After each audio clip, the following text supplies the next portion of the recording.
Bonjour, bienvenue dans cette vidéo présentant la méditation de pleine conscience ou encore appelée mindfulness. Les objectifs sont vraiment très divers. Nous pouvons citer la gestion du stress, la gestion des émotions, développer également sa concentration, une meilleure maîtrise de soi-même, une meilleure créativité, et les études montrent également que nous pouvons optimiser également la mémoire.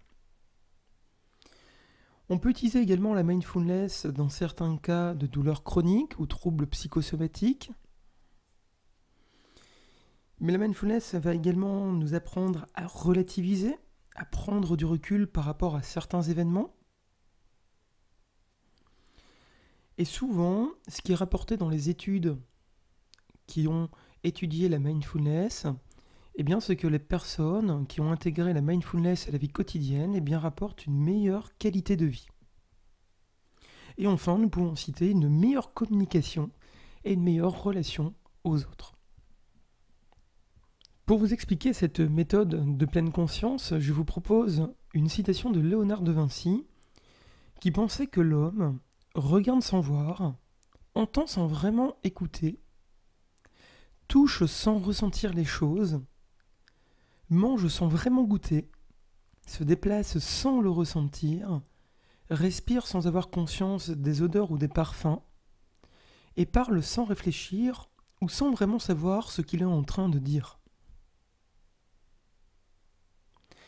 Voilà, vous avez compris que ce que je veux entendre par là, c'est que nous sommes souvent en pilotage automatique. Toute la journée, nous effectuons des actions non conscientes ou automatisées. Prenons l'exemple, par exemple, de conduire, manger, dire bonjour mécaniquement, etc.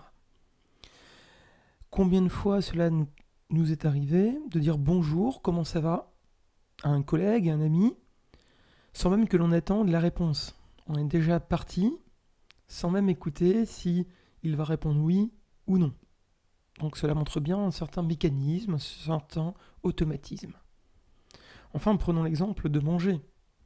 Si je vous pose la question de ce que vous avez mangé hier, avant-hier ou ces derniers jours, avez-vous ressenti chaque saveur, chaque aliment, chaque mastication, chaque fourchette? Ou alors, étiez-vous en automatisme et vous avez mangé pour manger, tout en pensant à autre chose, tout en effectuant une autre action en même temps? Voilà, je vous laisse donc bien sûr répondre à cette question, mais vous voyez où je veux en venir. Alors l'idée, c'est vraiment de montrer que de nos jours, le cerveau a tendance à être soit dans le passé, se dire tiens, j'ai oublié de faire ceci, j'ai oublié de faire cela, ou alors il est dans le futur, il ne faut pas que ce soir j'oublie de faire ça, ou la semaine prochaine, ou demain, etc. Ce qui fait que notre cerveau a tendance donc à vagabonder toute la journée. Donc dans ce passé, dans ce futur, ou également dans des réflexions, dans des pensées diverses qui sont complètement non conscientes, automatisées, etc. Notre cerveau a vraiment une difficulté à capter l'instant présent et surtout à y rester. Alors pour bien prendre conscience de tout cela, je vous propose un petit exercice de 3 minutes. Alors je vais vous donner le consigne préalable et ensuite je vous inviterai à mettre pause pour effectuer tranquillement cet exercice de 3 minutes. Alors il suffira de s'asseoir et de fermer les yeux et d'être conscient de sa respiration pendant 3 minutes. Il faudra donc se centrer uniquement sur la respiration. Nous entendons par là le fait de ressentir l'inspiration, l'expiration, les mouvements donc de va-et-vient, les mouvements du ventre par exemple, etc. Dès lors que votre cerveau va vagabonder, c'est-à-dire vous allez penser à ce soir, à la semaine prochaine, à hier, ou à une autre pensée, à une réflexion, etc., vous n'êtes plus dans l'exercice. Ce sera à vous, immédiatement, de vous en rendre compte et de revenir concentré sur votre respiration. Si à un moment donné, vous pensez qu'il est ennuyeux de rester assis juste à observer votre respiration, les yeux fermés, eh bien, dites-vous que tout simplement, cela est une pensée, un jugement créé par le cerveau. Voilà, mettez pause sur cette vidéo, faites l'exercice à l'aide d'un chronomètre, et ensuite, on se retrouve juste après. À tout de suite. Alors, après cet exercice de 3 minutes, est-ce que vous avez réussi à tenir votre respiration non-stop, ou est-ce que votre cerveau a vagabondé dans certaines pensées? Autrement dit, est-ce que votre concentration s'est peu ou beaucoup écartée de votre respiration? Alors pour la plupart d'entre nous, notre mental, effectivement, a tendance à vagabonder. Et le plus étonnant, c'est qu'effectivement, même si l'on souhaite maintenir sa concentration ne serait-ce que 3 minutes, sans que l'on s'en rende compte, notre cerveau, ainsi s'en va dans le futur, dans le passé ou dans certaines pensées. Donc ce qui montre bien encore l'activation de ce pilote automatique. Alors avec l'entraînement, la mindfulness permet de mieux gérer, de mieux maîtriser son flux de pensée. Effectivement, le fait à chaque fois de canaliser son attention, par exemple, sur sa respiration, avec l'entraînement, on apprend donc à maîtriser ce pilotage automatique du cerveau. Ce qui vous donne donc un avant-goût de ce qu'est la méditation, mais on peut aller encore plus loin et vous le découvrirez au fur et à mesure des vidéos. Alors en pratique, la plupart des programmes d'entraînement durent au moins 8 semaines. Effectivement, Jon Kabat-Zinn, qui a beaucoup popularisé le concept de mindfulness, considère qu'il faut environ 8 semaines avant d'en ressentir les effets.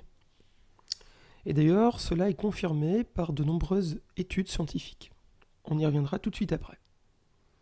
Il existe donc de nombreux exercices d'entraînement pour développer la pleine conscience, et on y reviendra prochainement sur le blog.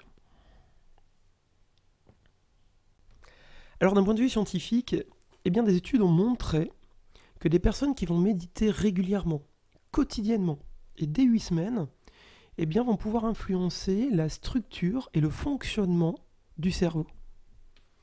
Alors cela va fonctionner au même titre qu'un entraînement sportif.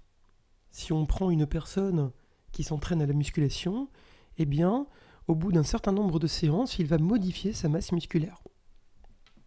Il en est de même donc actuellement pour le cerveau ou son mental. Du moins, c'est toute la recherche de ce que l'on appelle les neurosciences ou la plasticité cérébrale. Alors plus précisément sur l'entraînement quotidien à la méditation, on a remarqué que certaines zones du cerveau peuvent être modifiées. On va assister à un épaississement du tissu cérébral, notamment comme l'hippocampe, le cortex préfrontal gauche, etc.